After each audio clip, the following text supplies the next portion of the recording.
Hi guys, Ryan Keats, your local sports therapist here in Sussex. Back onto the posture series now. I've had a few requests. I've had a few people talk to me about neck pain. Why have I got neck pain? And all of them happen to be linked to the nerd's neck or the forward head tilt. The idea that the head is tilted forward and people are generally in this position. Usually happens because of today's lifestyle, which is lived in front of them essentially. So it could be keyboard work, obviously laptops, phones, iPads, Netflix and chill, drive-in, it's all literally in front of you, okay? So it's all made worse at the moment potentially by having less steps and by sitting down more. Let me give you this example. If you already have a forward head tilt, coupled with the fact that you're more likely to sit, more likely to sit in this position, which means that it actually makes the head go even further forward, if anything, okay? So by getting yourself to straighten up, you can see how already this helps. I haven't done anything to the upper body, I haven't done anything to the neck. Just sitting up straight already means that the head is less further forward, putting less pressure on the neck. So by sitting upright and combining it with our first video on posture, we should be seeing the benefits on lower body posture by now. So today what we're going to do is we're going to use the resistance band just to improve the retraction of the shoulders, to improve the positioning of the neck. Okay guys, so this is the rhomboid row.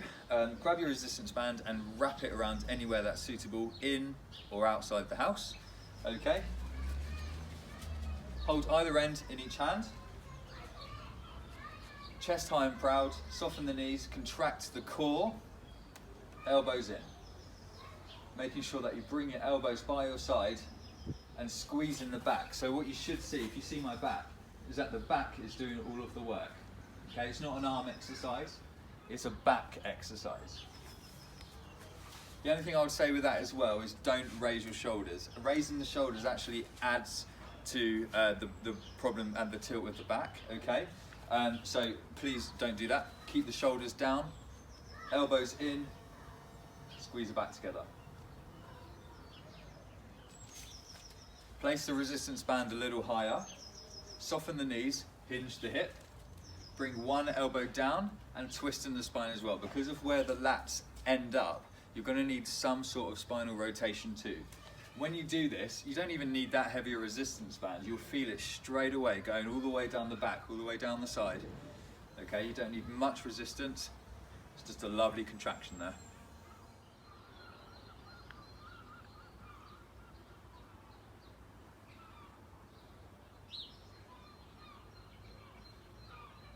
There's a reason in the last couple of videos we've spoken about externally rotating the shoulders, and one of the reasons is you can actually see the difference here in the neck when I internally rotate my shoulder and externally rotate my shoulder. It can make a significant contribution to neck health, so I'm going to throw this one in here as well, and that's external rotation of the shoulder. Once again, put your resistance band back at the rhomboid row position, which is at about elbow height. And all you're going to do, chest high and proud, is you're just going to bring the arm outwards. Okay, so you're externally rotating the shoulder. You're rotating the shoulder out whilst keeping the elbow by your side. A lot of you will do this and you'll probably feel the pain in the arm somewhere here, which is why I've got another resistance band here, just to place it in between my waist and my elbow. And you're going to go through the same thing. So the reason I've done that is if your elbow then comes off the side, this will happen, okay? So you know you're doing it wrong if the resistance band or the towel that you've placed by the side of you falls down. Last exercise, guys, I want you to do is the external rotation and lift. Some people in the gym call it the face pull. You'll see why in a minute. Place the resistance band a little bit higher. Soften the knees, contract the core, elbows to side of face.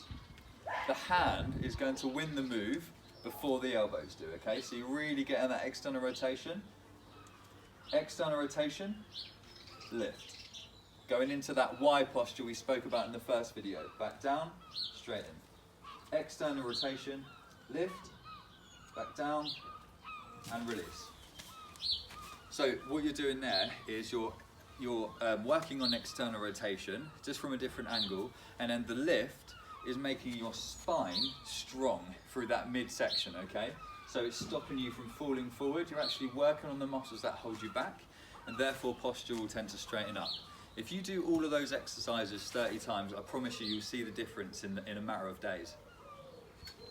Okay guys, so I've given you the tools to bring the shoulders back, so build the strength at the back. What you're going to also need to do is to stretch the front, stretch the ropes that are pulling you into this position here, okay? Which are called the pec. Find yourself a wall. Place your elbow around chest height, and then with your legs you're just going to lunge forward, relaxing the shoulder. And then after 15 seconds, you're going to raise the arm just so that you can gauge the pec minor, which just lies underneath the pec. And back down. Pec minor is a postural muscle. It actually latches onto the top of the shoulder, pulling your shoulders down, so it's a really, really good one to add on. Guys, I hope you found this video helpful.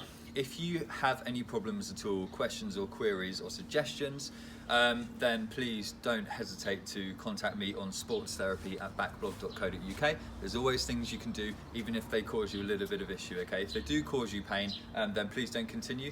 Contact me or a medical professional instead. Thanks guys, stay healthy, happy and positive. I'll see you next time.